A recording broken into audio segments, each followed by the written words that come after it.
Hello and good evening. On the occasion of Friday, I would like to say Shabbat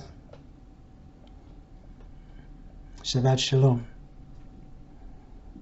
As always on the Shabbat, we have a little manna shevetz, a little wine. And I know that I've been notably absent.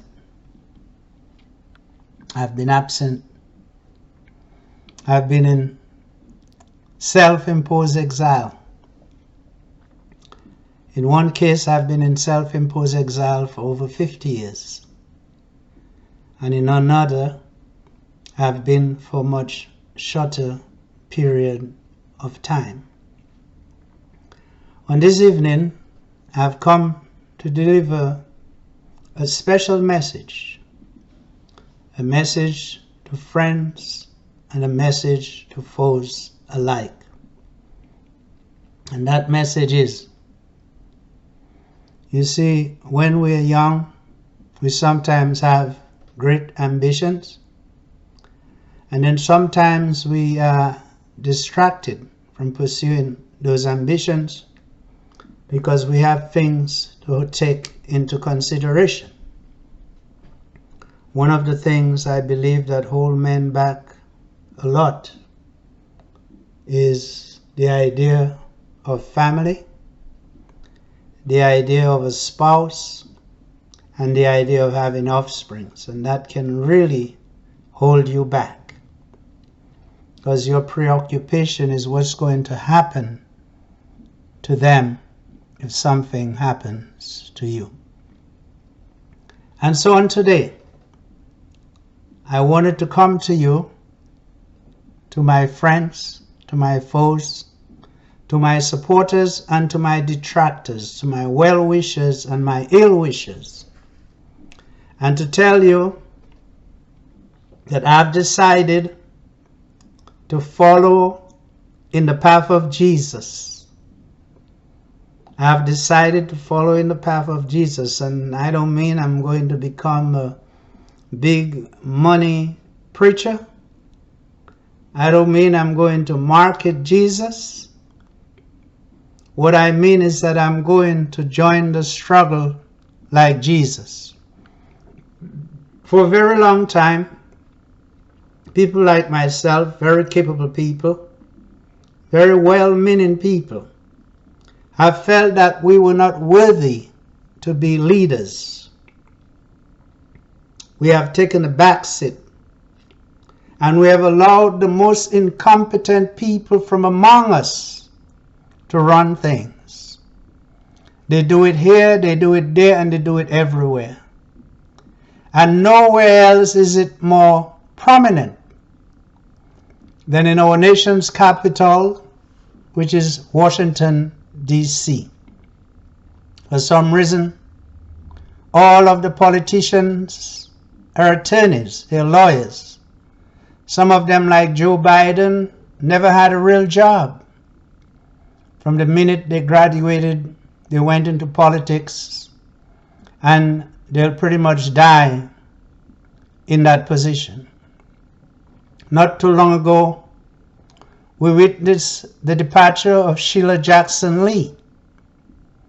She didn't think that there was a time when she should walk away and have fun with all the money she had accumulated in her campaign funds.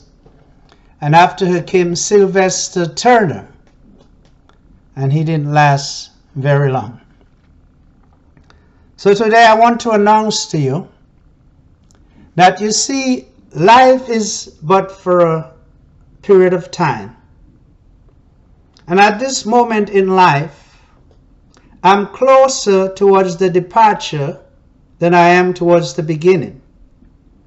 Once a man has reached the age of 60, you're really heading towards the end. What went before you has already gone before you. And then you have to ask yourself at this time in your life, what do you want to do? Do you just want to sit around and drink alcohol and have sex? Do you really just want to travel from one place to the next, or do you want to do something fundamental that can bring about a change in this life? And many people talk about a legacy, but some of them are legacies about how much money they have had. But I have decided, because for a long time, like Jonah in the belly of the whale, I have chosen not to live up to my true aspirations and to my true calling. And so today I've decided I'm going to go for power. I'm going to go for power. I'm not a multi-millionaire or billionaire.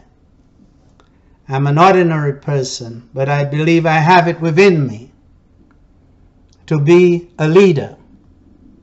And as all politics are local, I'm going to begin in my local jurisdiction. I'm going to run for the mayor of Plano, and I'm going to apply to be the city manager of that city. Okay?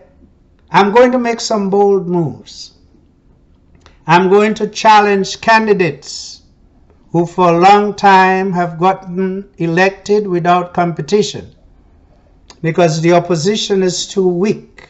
They don't have any tactical things about them. They are weak. They are weak. These so-called Democrats. I am neither a Democrat nor a Republican. I am simply a citizen. The greatest honor that you can have is to be a citizen lander. And so as I am back on this new journey towards the twilight of my life, I want you to know that no leader shall not be challenged. No leader shall not go unpersecuted. No leader shall not go unprosecuted. And therefore I'm taking on a cross, just like Jesus before me, and taking on a task that no doubt is going to be very challenging. But yet I have decided to take it on. I think it's a great and honorable thing to do. What else is there to do? Why should you let one group of people have all the fun? So I'm coming to have fun. I'm coming just like President Trump, who says, fight, fight, fight. Because when you fight, you win. So on tonight, wherever you may be, when this message comes to you in your home, on your phone, on the toilet, on your television, I want you to know that your dear and beloved leader, aka Pope Peter Emmanuel I, has decided to pick up the cross just like Jesus before him, and like Jonah, to come out of the belly of the whale. And there are amongst us many, many leaders.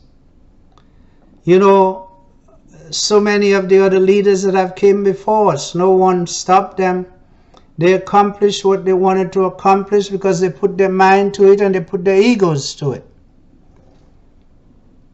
Some made mistakes, and their own close friends and their own people around them had to push them out. So we're going to analyze how we go about acquiring power.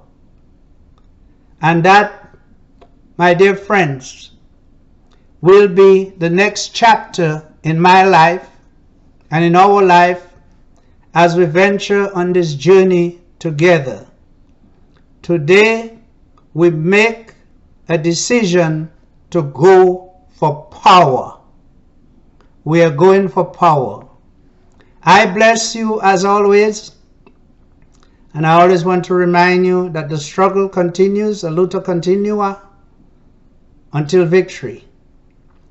we will succeed. We will succeed because the spirit of our ancestors are with us. They have paid the price, and now we must reap what they have sown. I bless you.